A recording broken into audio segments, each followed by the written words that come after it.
बिस्मिल्लाहिर्रहमानिर्रहीम। आज का जो हमारा टॉपिक है, आज हम फोर्थ प्ले राइट को डिस्कस करेंगे एलिजाबेथन राइटर्स में से।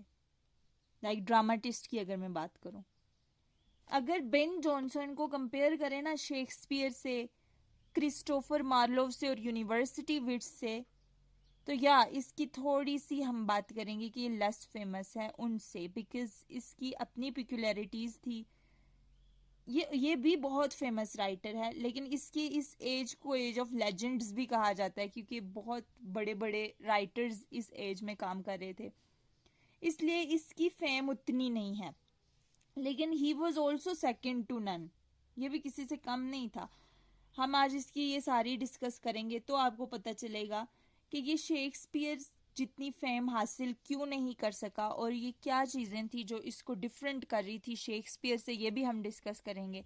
क्योंकि लिटरेचर के अंदर अगर हमने किसी राइटर को वैल्यू देनी है, फेम देनी है, या फिर बहुत ज़्यादा फेमस राइटर है, तो हम उसको शेक्सपियर से ज़रूर कंपेयर करेंगे, क्योंकि शेक्सपियर का मुकाबला नहीं है। Shakespeare is the benchmark. So आज हम डिस्कस करेंगे। सबसे पहला पॉइंट जो है वो है ऑपोजिट ऑफ शेक्सपियर। जो बेन जॉनसन है ये कैसे ऑपोजिट ऑफ शेक्सपियर है, यहाँ पे मैंने कुछ चीजें लिखी हुई हैं, वहां भी लिखी हुई हैं। ये बेन जॉनसन की कैरेक्टरिस्टिक्स लिखी हुई हैं, वो शेक्सपियर की लिखी हुई हैं। क्लियर।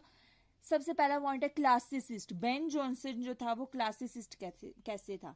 क्लासिसिस्ट क्या होता है? जो प्रॉपर ट्रेडिशंस को फॉलो करे, रूल्स को फॉलो करे, स्ट्रक्चर्स को फॉलो करे अपनी राइटिंग के अंदर। शेक्सपियर जो है उसको क्लासिसिस्ट कंसीडर नहीं किया जाता, क्योंकि वो कोई फॉलो नहीं करता ट्रेडिशंस को, जैसे कि बेन जॉनसन करता है। फॉर एग्जाम्पल अगर हम देखें, बेन जॉनसन का एक ड्रामा है वॉलपोन। वॉलपोन के अंदर ये कॉमेडी है इसकी, ओके। वॉलपोन के अंदर क्या होता है कि ये ट्रेडिशंस को फॉलो करता है। कैसे? कि इसके जो टाइम, प्लेस और एक्शन की यूनिटी है ये मेंटेन करता है। अब ये क्या होता है मैं बताती हूँ। फॉर एग्जाम्पल इसकी जो राइटिंग्स है ना, इसके अंदर एक ही टाइम के अंदर पूरा प्ले हो जाएगा, ठीक है। एक ही टाइम होगा, स्पेसिफिक टाइम होगा, स्पेसिफिक जगह होगी, सिर्फ एक जगह स्पेसिफिक होगी, और एक ही मेन स्टोरी होगी, एक ही सेटिंग होगी। ये बेन जॉनसन की बता रही हूं। ऐसे ये unities of time, place and action को फॉलो करता था। Unities of time, place and action क्या है? एक ही जगह, एक ही टाइम, एक ही एक्शन, एक ही मेन स्टोरी। तो ये जैसे कि होता आया था, लाइक ये इन चीजों को फॉलो करता था। लेकिन जब शेक्सपियर की बात आ जाए ना, शेक्सपियर के अंदर फ्लेक्सिबिलिटी थी। कैसे? वो क्लासिसिस्ट नहीं था, उसकी सेटिंग्स चेंज होती रहती थी, उसके एक कोई स्टोरी नहीं थी, स्टोरी विद इन स्टोरीज थी। इतनी ज्यादा स्टोरीज थी, मेन बेशक एक थी लेकिन बहुत ज्यादा स्टोरीज होती थी, एक्शंस इतने ज्यादा होते थे, टाइम भी कोई स्पेसिफिक नहीं था। तो इस तरह से हम कहते हैं कि बेन जॉनसन जो है वो क्लासिसिस्ट है, शेक्सपियर नहीं है। दूसरी चीज, शेक्सपियर जो है ना वो अपनी राइटिंग्स के अंदर एक्सपेरिमेंट्स करता था। शुरू में अगर हम बात करें ना, इसने जो इसका पहला पीरियड है उसके अंदर इसने एक्सपेरिमेंट्स किए हुए, उसमें इसमें हिस्ट्रीज को डिस्कस किया हुआ और एक्सपेरिमेंट्स करके पहले राइटिंग की मेरी राइटिंग्स फेमस होंगी या नहीं, शुरू में ऐसा कुछ बेन जॉनसन ने नहीं किया। क्लियर हो गया ये पॉइंट। दूसरी चीज क्या आ जाती है? मॉरलिस्ट। मॉरलिस्ट क्या होता है कि बेन जॉनसन की राइटिंग में क्लियरली लिखा होता था कि अच्छा ये पर्पस है ड्रामा का और ये चीज हमें करनी चाहिए और ये नहीं करनी चाहिए। कैसे? फॉर एग्जाम्पल इसने जो है अपनी राइटिंग्स के अंदर सपोज वॉलपोन के अंदर ही इसने जो करप्ट सोसाइटी थी ना उस पर क्रिटिसाइज किया हुआ, सेटिराइज किया हुआ, ठीक है, तंज किया हुआ, और फिर बताया हुआ है कि ऑब्वियसली वहां से क्लियरली रिवील होता है कि हम करप्शन जो है वो सोसाइटी को खा जाती है, ठीक है। तो इस तरह से कि अपने मॉरल को क्लियरली एक्सप्लेन करता था, पर्पस को, ऑब्जेक्ट को, जो उसके प्लेस के होते थे। सामने पता चलता था कि अच्छा ये चीज करनी चाहिए, ये नहीं करनी चाहिए। सामने पता चलता था ये टॉपिक है और यही ये बेन जॉनसन कन्वे करना चाह रहा है। अगर हम शेक्सपियर की बात करें तो इसके प्लेस को ज्यादा इंजॉय किया जाता था, रादर देन कि कोई सबक हो, मॉरल हो। स्टिल आई वुड से कि ऑब्वियसली ये भी अपने प्लेस में किसी मकसद के तहत लिखता था, कोई मॉरल, कोई लेसन देना चाह रहा होता था।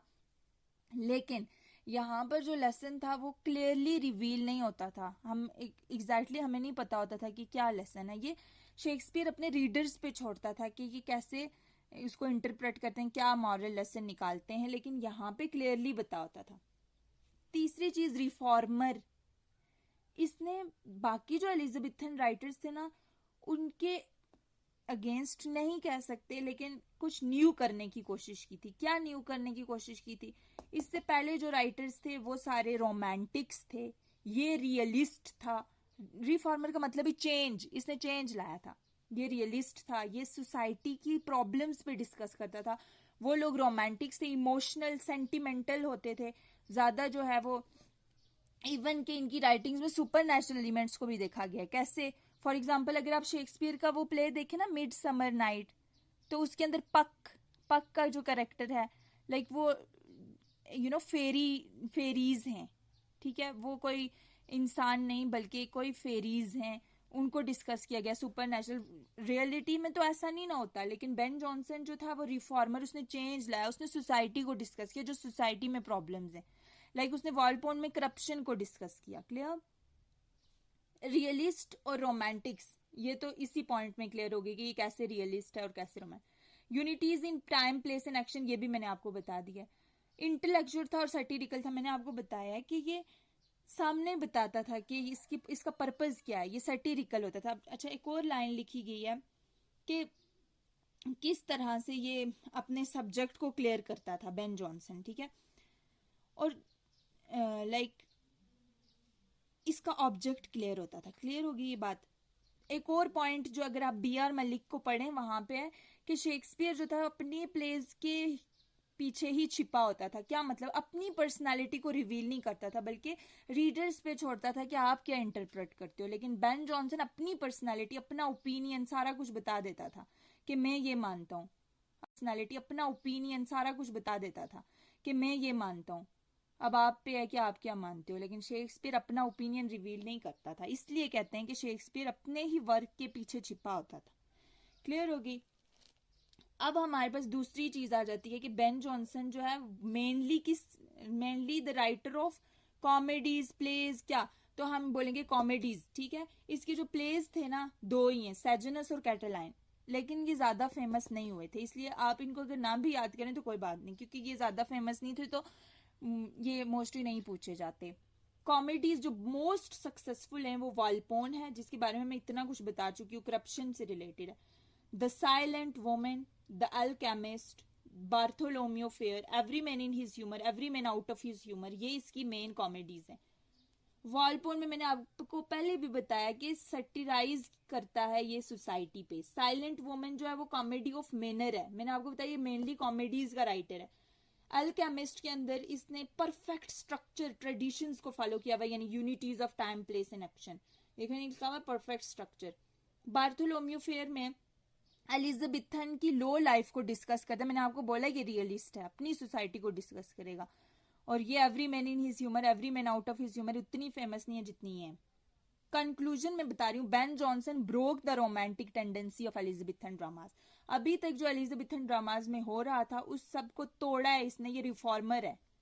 अगर एक वर्ड में हम बात करें कि बेन जॉनसन क्या है, तो ये एक रिफॉर्मर है, जो कि रियलिस्टिक। रिफॉर्मर में ही ये चीज भी आ जाती है कि ये रियलिस्टिक है, कैसे इसने unities in time place and action को मेंटेन किया, कैसे ये क्लासिस्ट है, कैसे ये मॉरलिस्ट है, और कैसे ये शेक्सपियर और दूसरे ड्रामेटिस्ट से डिफरेंट है। Thank you so much.